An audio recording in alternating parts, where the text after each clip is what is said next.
осъзнахме на момента, че за последно също слушаме в тази зала химна и че успяхме да го слушаме, защото е доста трудно, както видяхте, и сме благодарни. Как че от вчера до днес деня и нощта бяхте ли много притеснени?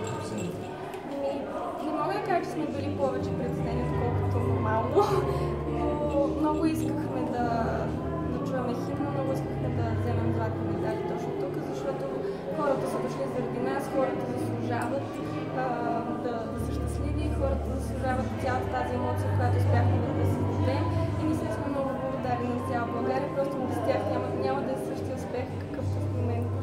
Това ли беше най-емоционалното състезание в вашата година в момента, гледна точка на това, че е последно в България? И може би най-емоционално за тази година, защото наистина за последен път сме тук пред родна публика.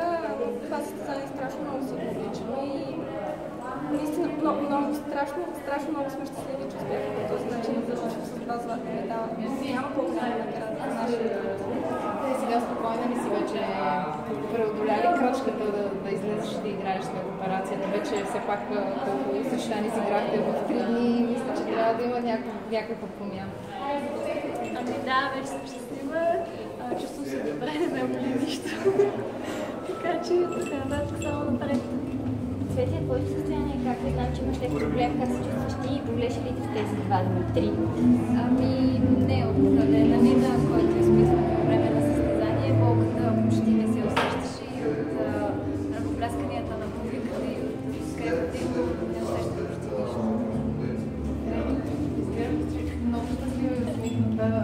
Така компенсирахте ли тези медали са, че ние неща, които в последно време трябваше да преживеете и се случиха? Ами да, компенсираха. Наистина сме много благодарни и много щастливи за завършка на това състезание. Не сме си представили да свършим по по-хубав начин. Както вече казахме, сме благодарни на хората, които ни подкрепиха. Благодарни сме една на друга за това, че се имаме. Ние сме като едно семейство и се надяваме така да завършим